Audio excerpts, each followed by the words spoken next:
இப்போ ஒரு சின்ன தொகை ஒரு 50,000 வாங்கியிருக்காங்க, இல்லை 20,000 வாங்கியிருக்காங்க அப்படின்னா அதை நடத்துவதே வேற மாதிரி இருக்கும். இப்போ 40 லட்ச ரூபாலாம் இருக்குது அப்படின்னா உங்களை எப்படி நடத்துறாங்க? என்ன ப்ரெஷர் உங்களை இப்படி ஆச்சு? ஏன்னா எனக்கு எனக்கு நான் சில விஷயங்கள் செய்திகளை கேள்விப்பட்டிருக்கேன். கந்துவட்டி வாங்குறவங்க சார் உண்மையாக சொல்லணுமா? உண்மையை சொல்லணும் அப்படின்னா ஓப்பனாகவே என்கிட்ட கேட்டாங்க.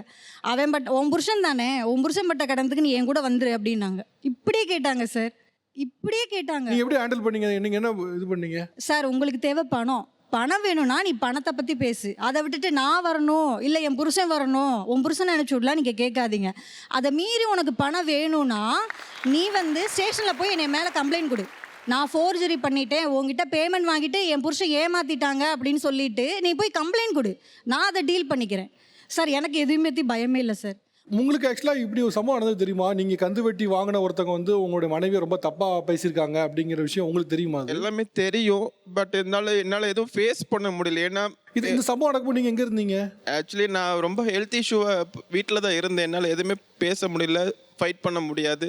ஸோ அவங்க சொல்லிட்டாங்க, நான் பார்த்துக்கிறேன், நீ ஒன்றும் பண்ண வேணாம், நீ வீட்டில் ஏறு, நான் மேனேஜ் பண்ணுன்னு சொல்லியிருந்தாங்க. ஆக்சுவலி சொல்லப்போனால் அவங்க ஒரு பெண்ணாக இருக்கிற தைரியம் கூட எனக்கு இல்லை. நான் ரொம்ப சென்சிட்டிவ். ஆக்சுவலி யாராவது நீங்கள் சொன்னது ரொம்ப கரெக்ட். அந்த சிச்சுவேஷனை அவங்க ரொம்ப போல்டாக ஹேண்டில் பண்ணனால தான் இன்றைக்கி நீங்களும் உங்களால் உட்காந்து பேச முடியுது. ஆக்சுவலாக ஏன் தமிழக அரசுலேருந்து எல்லாருமே கந்துவட்டி வேண்டான்னு சொல்கிறாங்க அப்படின்னா, இவரை போல் நிறைய கேசஸ் கண்கூட நமக்கு தெரியுது. இந்த கந்துவட்டி மக்களுடைய பணத்தையும் அவங்க நிம்மதியும் எக்ஸ்ப்ளாய்ட் பண்ணிகிட்டே இருக்காங்க. அதனால தான் தொடர்ந்து கந்துவட்டி வேண்டாம் அப்படிங்காங்க. நீங்கள் உங்கள் பார்க்குற யாருக்கோ, உங்களில் ஒருத்தருக்கோ, இல்லை உங்கள் சுற்றி இருக்க யாருக்கோ ஒருத்தருக்கோ கந்துவட்டி பிரச்சனை இருக்குது அப்படின்னா தைரியமாக எடுத்துகிட்டு போய் நீங்கள் காவல் நிலையத்திட்ட புகார் கொடுக்கலாம். கந்துவட்டி வாங்குவதும் கொடுப்பதும் குற்றம். இன்றைக்கி உங்கள் மனைவி உங்களுக்கு சப்போர்ட்டிவாக இருக்காங்க. நிறைய நேரங்களில் சப்போர்ட்டிவாக ஒரு ஆள் இல்லாமல் தான் நிறைய பேர் இந்த முடிவுக்கு வராங்க. உங்களுக்கு சப்போர்ட்டிவாக ஒரு ஆள் இருக்காங்க. அப்போ அவங்களோட கூட சேர்ந்து லைஃப்பை ஹாப்பியாக லீட் பண்ண. இனிமேல் அந்த எண்ணம் உங்களுக்கு வராத மாதிரி பார்த்துக்குங்க. கண்டிப்பாக. லாஸ்ட்டாக ஒன்று ஆக்சுவலி இப்போது எனக்கு கடவுள் உனக்கு பணம் வேணுமான்னு கேட்டால் நான் சொல்ல மாட்டேன். என் வைஃப் கூட இருந்தால் போது மட்டும் தான் சொல்லுவேன். உங்கள் வாழ்க்கையில் எந்த சூழ்நிலை தற்கொலைக்காக தள்ளுச்சு?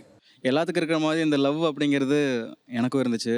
ஆனால் இது ரொம்ப டோட்டலாக டிஃப்ரெண்ட்டாக இருந்துச்சு. நான் சின்ன வயசுலேருந்து அப்பா அம்மா பேரண்ட்ஸ் அந்த மாதிரி எந்த ஒரு சப்போர்ட்டுமே இல்லாமல் கொஞ்சம் கொஞ்சமாக ஊனி வளர்ந்த பையன். படித்து முடிச்சதுக்கப்புறமா டிப்ளமோ ஜாயின் பண்ணி முடிச்சதுக்கப்புறமா ஒரு நல்ல ஒர்க் போனேன். ஒரு ஐடியில் ஒர்க் பண்ணிட்டு இருந்தேன். இந்த ஒரு அது வரைக்குமே எமோஷனலாக யாரு கூடயுமே பெருசாக கனெக்ட் ஆகலை. எக்ஸாக்டாக நான் அப்போ அவங்கள மீட் பண்ணேன். என்னோட பழைய ஆஃபீஸில் தான் அவங்கள மீட் பண்ணிட்டு அதுக்கப்புறமா நார்மலாக ஃப்ரெண்ட்ஷிப் பாண்டிங்கில் தான் போயிட்டு இருந்துச்சு.